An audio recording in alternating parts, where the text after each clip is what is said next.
बिस्मिल्लाहिर्रहमानिर्रहीम। अस्सलाम वालेकुम डियर स्टूडेंट। अब क्वेश्चन नंबर 5 देखें। Find minimum value of f of x y. F of x y की कम से कम वैल्यू बतानी है। 3x plus 5y, 3x plus 5y, इस इक्वेशन को सामने रख के हमने फंक्शन कैलकुलेट करना है subject to the constants. Constant जो हमारी इनइक्वालिटीज़ हैं जो प्रॉब्लम के तौर पे दी गई हैं वो x plus 3y is greater than is equal to 3 और x plus y is greater than equal to 2। और ये बताया कि x भी 0 से बड़ा है और y भी 0 से बड़ा है, मतलब आपने क्वाड्रेंट 1 के अंदर रहना है। तो इनको इनइक्वालिटी को सॉल्व करते हैं। तो इनकी पहले एसोसिएटेड इक्वेशन लिख लें। x plus 3y is equal to 3, ये इसकी एसोसिएटेड इक्वेशन है। एसोसिएटेड इक्वेशन का मतलब है जो इसके साथ इक्वेशन बन सकती है। तो सिंपली आपने इक्वल साइन लगाना होता है और इक्वेशन बन जाती है एसोसिएटेड इक्वेशन। और इसकी एसोसिएटेड इक्वेशन क्या बनेगी? x plus y is equal to 2। तो लिहाजा अब यहाँ पर आपने पहले x is equal to 0 put कर लो। जब x 0 पुट कर लोगे तो y की समथिंग वैल्यू आ जाएगी और y इंटरसेप्ट आपको मिल जाएगा। तो x को 0 पुट किया, 3y इज़ इक्वल टू 3। तो ये हमारे पास आंसर क्या आएगा? जब y अकेला छोड़ेंगे तो ये 3 इस 3 पर आकर डिवाइड हो जाएगा, क्योंकि ये वाला 0 और x 0 और प्लस ख़त्म हो जाएगा। तो 3 को 3 पर डिवाइड किया तो आंसर क्या आया? 1। तो y का आंसर हमारे पास आ गया 1। तो जब y का आंसर 1 आया, हमने x 0 लिया था। x y पॉइंट होते हैं, पहला x होता है दूसरा y होता है। x का जब 0 लिया था तो y का तब 1 आया। तो ये हमारा एक पॉइंट आ गया। अब इसी इक्वेशन का दूसरा पॉइंट निकालना है। तो आप दोबारा इक्वेशन लिखोगे x plus 3y is equal to 3। तो अब की बार आपने किसको 0 करना है? अब आप y is equal to 0 put करोगे इसके अंदर। तो जब y आप 0 पुट करते हो तो ये हमारे पास यहाँ पर 0 आ गया, y की जगह 0 लिख दिया। अब x प्लस 3 को 0 से पुट किया तो 0 आया, 3 को 0 से मल्टीप्लाई किया 0 आया। तो लिहाजा हमारा x का आंसर क्या आया? x इज़ इक्वल टू 3 आ गया। तो अब हमारा पॉइंट क्या बना? X y point. इसमें x 3 आया है और y यहाँ पर हमने 0 लिया था। तो लिहाजा 3,0 हमारा ये वाला पॉइंट आ गया। अब ये इस इक्वेशन के पॉइंट आ गए हैं। अब दूसरी इक्वेशन के भी पॉइंट निकाल लेते हैं। तो दूसरी इक्वेशन को भी आप सॉल्व कर लें। दूसरी इक्वेशन हमारी ये है। तो इसके अंदर भी पहले आप x is equal to 0 put कर लो। तो जब आप x 0 पुट करते हो, यहाँ पर x 0 लिखा तो y की समथिंग वैल्यू आ जाएगी। तो यहाँ पर y इज़ इक्वल टू 2 आ गया, ये 0 प्लस ख़त्म हो जाएगा तो y इज़ इक्वल टू 2 आ गया। तो जब आप x y इसके पॉइंट ढूंढते हैं तो x 0 और y का आंसर 2। तो एक पॉइंट हमारा ये आ गया इसका, और दूसरा पॉइंट इसका निकालना है। तो फिर से आप इक्वेशन लिखोगे x plus y is equal to 2। तो अब की बार आपने y is equal to 0 put करना है। जब y यहाँ 0 पुट करते हो तो x plus 0 is equal to 2। तो लिहाजा x का आंसर क्या आता है? 2। अब की बार x का आंसर 2 आया है, तो लिहाजा इसका पॉइंट लिखते हैं। x y जो इसका पॉइंट है वो क्या बनेगा? x का आंसर आया है 2 और y का क्या है? हमने 0 पुट किया था। तो ये हमारा पॉइंट आ गया। तो दोनों इक्वेशंस के हमने दो पॉइंट्स निकाल लिए हैं जो कि हमारे ग्राफ बनाने में इस्तेमाल होंगे। ये थोड़ा देखें, ये मैंने मुनासिब साइज़ का ग्राफ पेपर ले लिया है अपना। तो इसके ऊपर मुझे एक्स वाई प्लेन बनानी है। एक्स वाई प्लेन बनाने के लिए आपने तकरीबन दरमियान में 2 vertical lines perpendicular line draw करनी है। तो 2 परपेंडिकुलर लाइन कैसे ड्रा करते हैं? एक हॉरिजॉन्टल लाइन पहले ड्रा कर लें। तो हॉरिजॉन्टल लाइन एक्स एक्सिस की होती है। तो ये मैंने एक हॉरिजॉन्टल लाइन ड्रा कर ली। ये इसका नाम एक्स एक्सिस रख लेना है।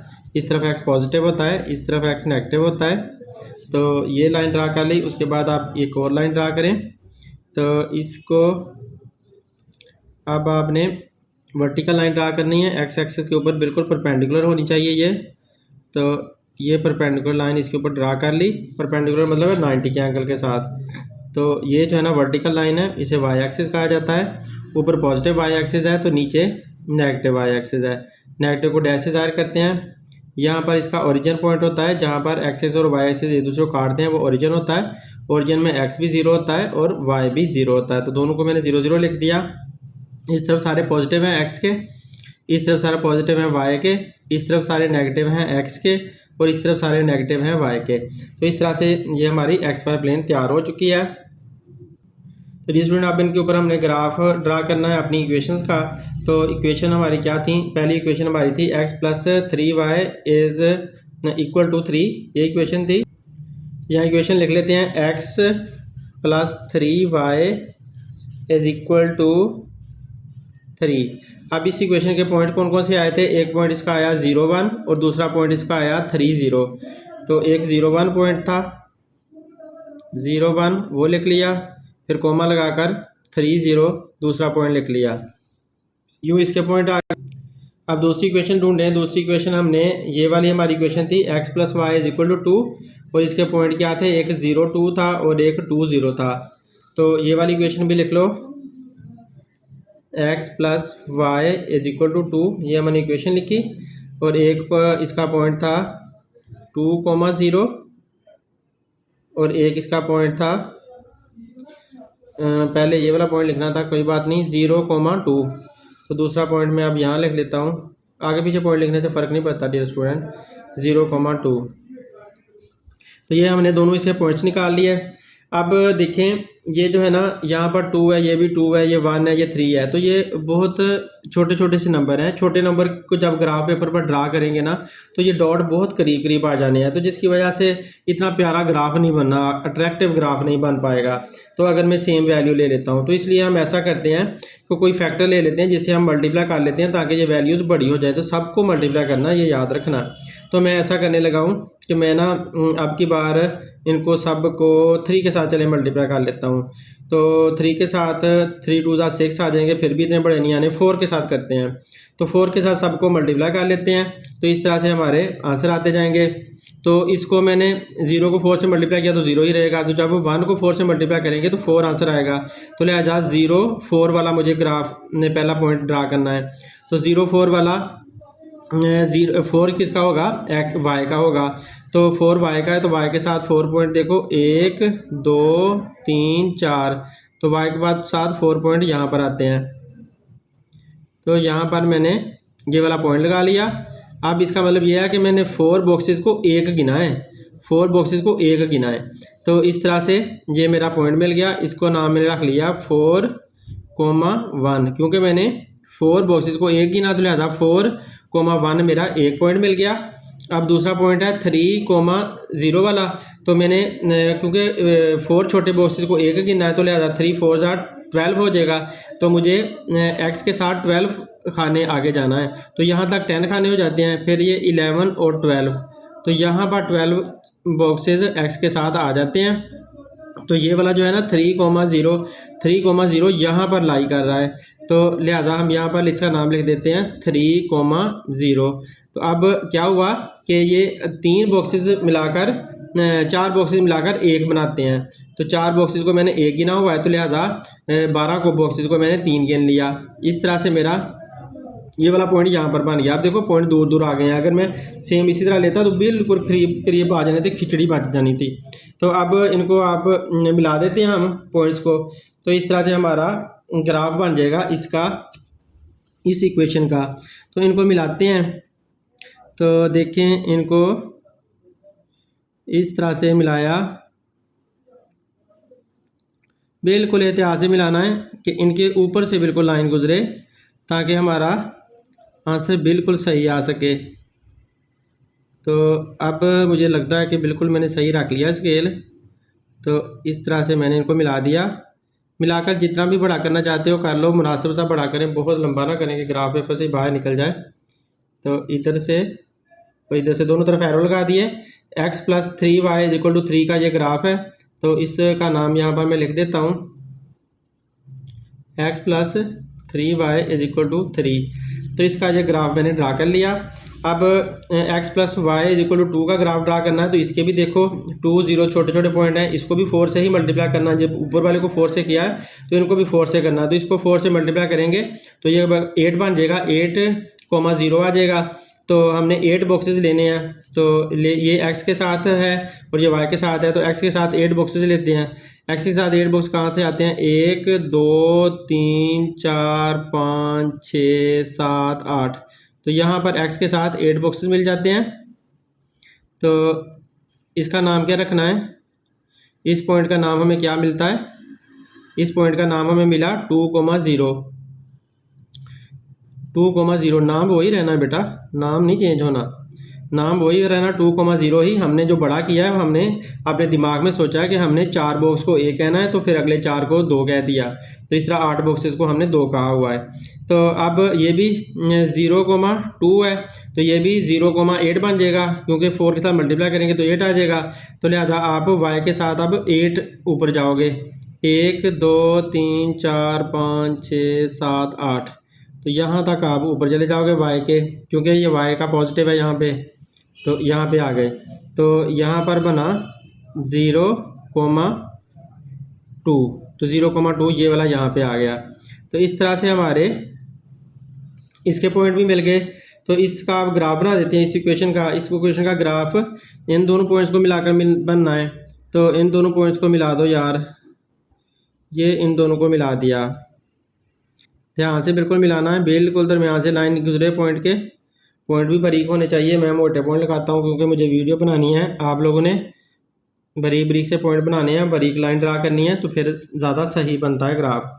तो अब इसका नाम रख लेते हैं, इसका नाम क्या है, x + y = 2। तो इस इक्वेशन का नाम है x + y = 2। तो दोनों लाइंस के ग्राफ, दोनों इक्वेशन के ग्राफ बन गए। अब जब दोनों इक्वेशन के ग्राफ बन गए तो अब हमें क्या करना है डियर स्टूडेंट, अब हमें इसका फिजिबल रीजन ढूंढना है। तो फिजिबल रीजन ढूंढने के लिए हमें एक तो इनका इक्वेशन का टेस्ट लेना होगा, दूसरा हमें ये देखना होगा कि क्वाड्रेंट कौन सा बनता है। तो क्वाड्रेंट तो हमने पहले भी बता दिया था कि x > 0 है, y > 0 है, तो जब x भी 0 से बड़ा हो, y भी 0 से बड़ा हो, तो ये वाला क्वाड्रेंट बनता है, क्वाड्रेंट 1। तो देखिए ना, इसमें x भी 0 से बड़ा और y भी इधर तरफ 0 से बड़ा, तो ये वाला क्वाड्रेंट बनता है जिसमें x भी 0 से बड़ा हो, y भी। तो फर्स्ट क्वाड्रेंट के अंदर हमारा फिजिबल रीजन बनेगा। अब आपने इक्वेशन का टेस्ट करना है कि किस तरफ बनेगा, उधर बनेगा या इधर बनेगा, तो वो देखने के लिए आप लोगों ने इनका टेस्ट करना है। तो इक्वेशन का टेस्ट करते हैं। पहली इनइक्वालिटी यहाँ पर लिख लो, x + 3y is greater then और इक्वल टू 3, ये थी। तो x भी 0 पुट करना है, क्योंकि आपने ओरिजिन लेना ना, ओरिजिन में x भी 0 है, y भी 0 है, तो लिहाजा x 0 पुट किया और y भी 0 पुट किया, इज़ ग्रेटर दैन और इक्वल टू 3। तो ये 0 आया और ये भी 3 को 0 से मल्टीप्लाई किया, 0 आया, ग्रेटर दैन 3, यहाँ 3 लिखना था। तो अब 0 इज़ ग्रेटर दैन 3, तो 0 3 से ग्रेटर है, फाल्स बात है, गलत बात है, नहीं सही। तो 0 तो 3 से छोटा होता है, तो इसका मतलब ये हुआ कि आप ओरिजिन की तरफ नहीं आ सकते। तो ये वाली जो इक्वेशन है ना, x + 3y is greater then 3, x + 3y = 3 की जो लाइन है ये वाली, तो ये कहती है कि आप ओरिजिन की तरफ नहीं आ सकते, क्योंकि फॉल्स आ रहा है ना। तो ओरिजिन ये है, तो ओरिजिन की तरफ ये वाली लाइन नहीं आ सकती, इधर नहीं आ सकती, तो इसका मतलब है दूर तो जा सकती है ना, तो दूर चली जाएगी ये। तो इस तरफ को इसका एरो शो कर दो, इसका एरो इस तरफ को शो कर दिया। अब इधर भी शो कर लेते हैं, एक यहाँ पर भी शो कर देते हैं। तो दोनों जगह पर मैंने ऊपर की तरफ इसका एरो शो कर दिया, ओरिजिन से अवे की तरफ, दूर की तरफ। अब दूसरी इक्वेशन लिखो, दूसरी इक्वेशन क्या है, x + y = 2। तो इसकी इनइक्वालिटी क्या थी, इसकी इनइक्वालिटी थी x + y is greater then और इक्वल टू 2। तो अब इसमें 0 पुट करो, x भी 0 और y भी 0, दोनों को 0 0 पुट किया, इज़ ग्रेटर दैन 2। तो इन दोनों को प्लस किया, 0 को 0 ही रहेगा, और 0 इज़ ग्रेटर दैन 2। तो 0 2 से ग्रेटर तो नहीं होता, ये भी बात गलत है। तो इसका मतलब है इसका भी जो ओरिजिन से अवे ही बनेगा, तो इसका भी आपने एरो ऊपर की तरफ लगाना है, तो इसका भी ओरिजिन से दूर ही बनेगा। तो इसका भी आप ओरिजिन से दूर की तरफ शो कर दो, तो ये भी दूर की तरफ शो हो गया, ये भी ओरिजिन से दूर जा रही है, वो भी दूर जा रही है, ये दोनों एरो एक दूसरे की तरफ आ रहे हैं। अब हम डिसाइड करते हैं। डियर स्टूडेंट, जब सारी इन्फॉर्मेशन हमें मिल चुकी हैं तो फिजिबल रीजन ढूंढना है बहुत आसान है। देखें, अब इस इक्वेशन का भी एरो इस तरफ को जा रहा है, इस इक्वेशन का भी एरो इस तरफ को जा रहा है। तो अगर आप और करीब करके देखो, अगर यहाँ पर आप एक एरो लगाते हो तो ये भी आपका इस तरफ का एरो लग रहा है, मतलब इस इक्वेशन का, इस ग्राफ का लाइन भी इस तरफ को है, इस ग्राफ का एरो भी इस तरफ को है, इस ग्राफ का भी इस तरफ को है। मतलब ये वाला जो इतना इलाका है ना, इसके ऊपर वाला, ये सारा बन रहा है आपका फिजिबल रीजन। मीन कि आप यहाँ से कुछ सा डिसाइड कर लो, इधर से आप ऐसे करके, इधर से ऐसे करके अपनी मर्ज़ी का ऐसे ये वाला इलाका बना लो कि ये जितना भी है ऊपर वाला सारा ये फिजिबल रीजन में आएगा। ये आप अपनी मर्ज़ी से ना ऐसे शेड कर दें। तो इसका अब जो विजिबल रीजन है ना, उसके कॉर्नर हमें ज़्यादा क्लियर पता नहीं है। वजह यह है कि ये ऊपर की तरफ ओपन है सारा, तो ये जो है ना ओपन है इतना विजिबल रीजन। तो इसके 3 कॉर्नर पॉइंट तो हमें मिल सकते हैं, लेकिन बाकी कॉर्नर पॉइंट ऊपर वाले हमें नहीं पता कहाँ तक जाना है, क्योंकि उसने ये जो कह दिया था कि x इज़ ग्रेटर दैन 0 और y इज़ ग्रेटर दैन 0। तो x भी 0 से बड़ा है, y भी 0 से बड़ा है, और ये नहीं पता कि कितना बड़ा है। तो लिहाजा ये सारा इलाका ऐसे कर लें, चलें ऐसे कर लें, तो ये सारा जो है ना हमारा इस तरह फिजिबल रीजन बन रहा है। इसका ये फिजिबल रीजन फॉर एग्जांपल बन रहा है। तो बेहतर है कि आप लोग ऐसे इसकी ऐसे सीधी लाइन लगा लें और ऊपर वाले इलाके को ना कर दें। तो अब यहाँ पर हमने फाइंड क्या करना था, इसका जो फिजिबल रीजन है वो हमें पता चल गया। तो अब फिजिबल रीजन के हमने कॉर्नर पॉइंट देखने हैं। तो कॉर्नर पॉइंट अगर हम देखते हैं तो एक हमने ये वाला कॉर्नर पॉइंट इसका लिया था और एक हमने ये वाला कॉर्नर पॉइंट लिया। तो ये कॉर्नर पॉइंट एक लाइन का मिल रहा है, एक ग्राफ का ये कॉर्नर पॉइंट मिल रहा है 0 2, और एक दूसरे का हमें ये मिल रहा है 3 0, दूसरे ग्राफ का 3 0। और यहाँ पर ये दोनों आपस में एक दूसरे को इंटरसेप्ट कर रहे हैं, और ये वाला जो है ना ओरिजिन के करीब करीब है, यानी कि मिनिमम ये वाला है। तो ये वाला कॉर्नर पॉइंट देख लेते हैं कि ये कितना बनता है। इस कॉर्नर पॉइंट को अगर देखते हैं, यहाँ पे पॉइंट लगा रहा हूँ, इसको आप पहले x की तरफ आएँ, x की तरफ यहाँ पे आता है ये, और y की तरफ यहाँ पे आता है। x की तरफ देखें तो यहाँ पे कितने बॉक्सेस बनते हैं, 1 2 3 4 5 6 बॉक्सेस बनते हैं, यानी कि 1.5 बनता है, क्योंकि हमने 4 को 1 कहा हुआ है ना, तो 6 बन गए। तो 6 का मतलब यह है कि 1.5, या यूँ समझो कि 1 होल, या यूँ समझो कि 3/2 ये बन रहा है, क्योंकि 1.5 का मतलब 3/2 होता है। तो यहाँ से लेकर यहाँ तक हमारा जो x है उसके टोटल कितने 6 बॉक्स निकले हैं, और 6 बॉक्स को आपने 4 पे डिवाइड करना है, क्योंकि 4 को हमने 1 कहा था। तो इस तरह से ये हमारा x का आ जाएगा फासला, और y का जब देखना है तो y का यहाँ से यहाँ पर आता है। तो 1 2 बॉक्सेस बन रहे हैं सारे। 2 बॉक्सेस बनने का मतलब ये है कि ये 4 को 2 पे डिवाइड करें, नहीं 2 को 4 पे डिवाइड करें, तो 1/2 आ जाएगा आंसर। तो ये स्टूडेंट देखें, मैं पहले आपको x का फासला निकाल कर दिखाता हूँ। जब x का फासला आपने निकालना है तो जितने भी बॉक्स आपके x के साथ बनते हैं वो 6 बने थे, तो 6 को आपने 4 पर डिवाइड कर देना। 6 को 4 पे डिवाइड करोगे तो आंसर क्या आएगा, इसको काट दो तो 2 के साथ काटे ना, तो 6 को 2 पे डिवाइड करें तो आंसर 3 आता है, और 4 को 2 पे डिवाइड करें तो आंसर 2 आता है। तो 3/2 आता है हमारा x का बॉक्सेस के लिहाज से फासला। तो y का आप निकाल लें, तो y के हमारे जो बॉक्सेस आए हैं, इधर से हमने इस तरह से देखा था तो 2 बॉक्सेस आए थे। तो 2 को आप 4 पे डिवाइड करोगे, क्योंकि हमने पहले जब ये डॉट लगाए थे तो हमने 4 के साथ मल्टीप्लाई किया था, तो अब हमें उल्टा चलना पड़ेगा, उसको डिवाइड करना होगा। तो 2 को जब 4 पे डिवाइड करते हो तो आंसर क्या आता है, 2 1 2 और 2 2 4, तो 1/2 हमारा ये आंसर आता है। तो इसका मतलब है कि ये वाला जो हमारा पॉइंट है इसमें x का क्या आता है 3/2, इस पॉइंट को x का क्या देना है 3/2, और y का क्या देना है 1/2। तो इस पॉइंट को हम दे देते हैं नाम, इस पॉइंट को मैं यहाँ पर हाईलाइट कर रहा हूँ, और इसको जो है ना इधर लाकर नाम दे देते हैं यहाँ पर खुली जगह पे। तो x का नाम इसका क्या है 3/2, x है ये 3/2 और y है 1/2। तो ये इस पॉइंट के हमारे नाम बन गए। तो 3/2 और 1/2 इसके नाम बन गए। तो ये मैंने तो ग्राफ पेपर की हेल्प से आसानी से निकाल लिए हैं, लेकिन आप लोगों से अगर ग्राफ पेपर से नहीं निकलते तो आप लोगों को बाकायदा कैलकुलेशन करनी होगी, वो कैलकुलेशन भी करनी सिखा देता हूँ।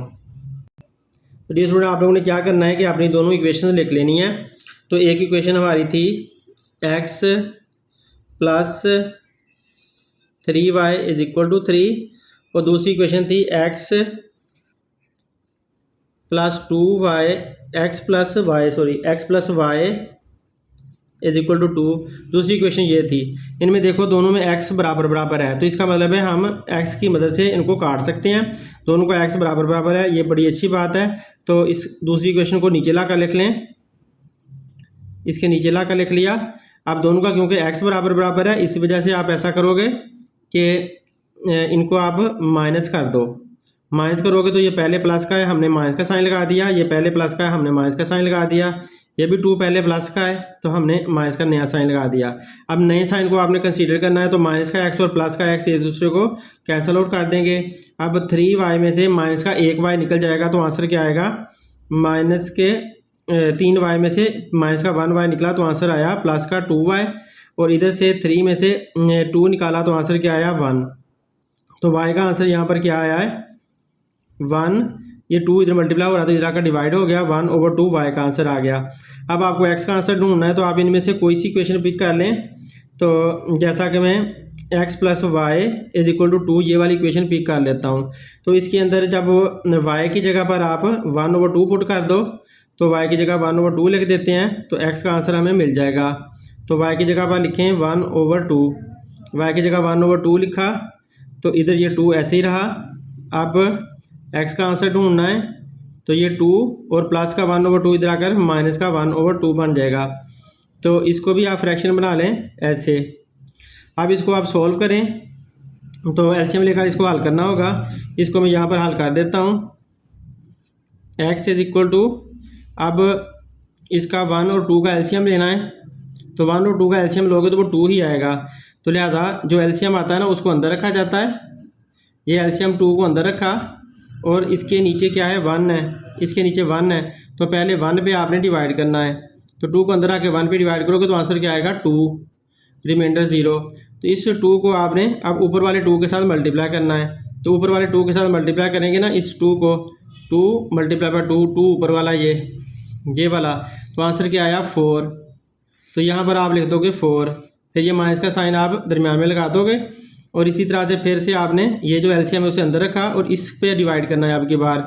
तो एलसीएम वाला 2 अंदर रखा और जो अगला डिनोमिनेटर है उस पर डिवाइड किया, तो 2 × 1 = 2, आंसर 0 आया। ये जो 1 है आपने इसको ऊपर वाले 1 के साथ मल्टीप्लाई कर देना है।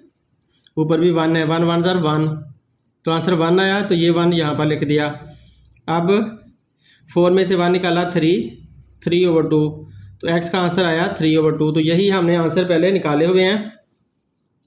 देखिए यहाँ पर 3/2 और 1/2 यही हमारे ग्राफ ने हमें आंसर दिए हुए हैं। तो लिहाजा हमारा जो तीसरा पॉइंट है वो हमारा क्या पॉइंट बना? x का हमें जवाब मिला 3/2 और y का मिला 1/2, तो 3/2, 1/2, तो ये वाला हमें पॉइंट मिल गया, जो कि हम पहले ही निकाल चुके हैं अपने ग्राफ की हेल्प से। इसका मतलब है हमारा ग्राफ बिल्कुल सही बना था। डियर स्टूडेंट, अब हमने f(x, y) 3x + 5y की मिनिमम वैल्यू फाइंड करनी है। तो उसके लिए कॉर्नर पॉइंट्स लेने हैं। कॉर्नर पॉइंट्स मैंने आप लोगों को पहले ही बता दिए हुए हैं। वो हमारे कॉर्नर पॉइंट एक जो हमने ये कैलकुलेट करके निकाला है ये वाला, और एक कॉर्नर पॉइंट ये है 3,0 और एक कॉर्नर पॉइंट है 0,2। तो जाहिर सी बात है ग्राफ में ये वाला सबसे नीचे है, ये दोनों ऊपर हैं, तो इसकी सबसे कम वैल्यू आएगी, इनकी ज़्यादा आएगी। तो मिनिमम वैल्यू हमें निकालनी है, तो हम निकाल कर वैसे कैलकुलेशन करके दिखा देते हैं। वैसे तो ग्राफ से भी ज़ाहिर हो रही है। तो अब हम निकालते हैं इसको। तो पहले आप ऐसा करो, ये पहला पॉइंट ले लो। तो इसके लिए हमने एक टेबल सा बना लेना। टेबल से ज़्यादा आसानी से काम हो जाता है। तो ये टेबल सा बना लिया। टेबल के ऊपर आप पहले यहाँ कॉर्नर पॉइंट ले लें। तो यहाँ पर हेडिंग दे देते हैं कॉर्नर पॉइंट्स, और फिर यहाँ पर उसकी f(x, y) उसकी कैलकुलेशन करनी है। वो इक्वेशन हमारे पास यही है 3x + 5y। तो अब पहला कॉर्नर पॉइंट ले लो। पहला कॉर्नर पॉइंट हमने सपोज कह दिया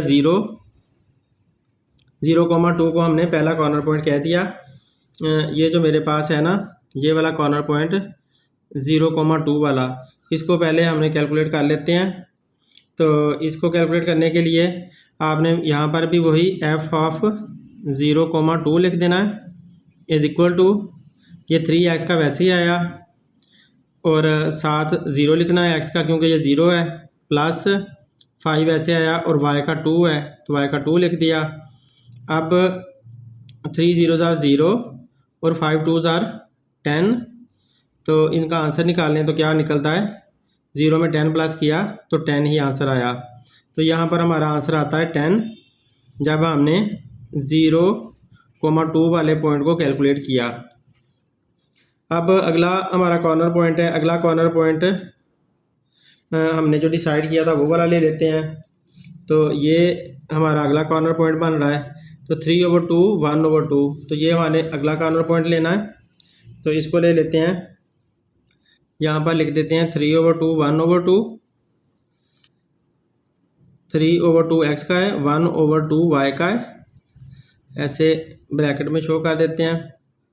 तो अब इनको f ऑफ 3/2 फिर 1/2 ये निकालना है इज इक्वल टू, तो 3 जो है वो साथ अटैच है x के, और x के साथ x की वजह से 3/2 लिख दिया।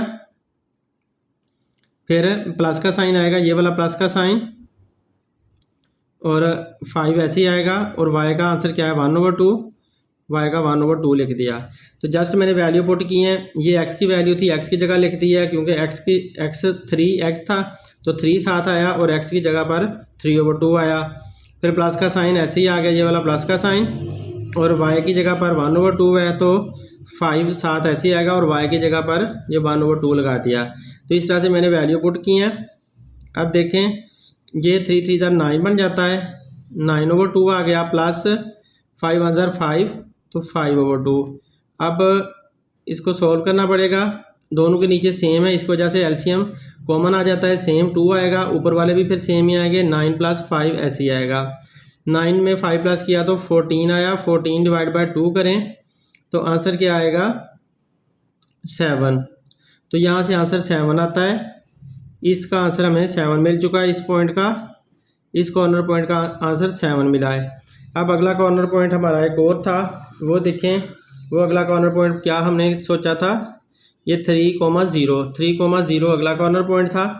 तो अब 3,0 लेकर हल कर लो। तो यहाँ पर लिख लेते हैं 3,0 और इसका f(x) में इसकी वैल्यू पुट करते हैं 30 और फिर वही 3 अटैच है और x की वैल्यू 3 है, प्लस 5 y का है, और y की जो वैल्यू है वो है यहाँ पर 0।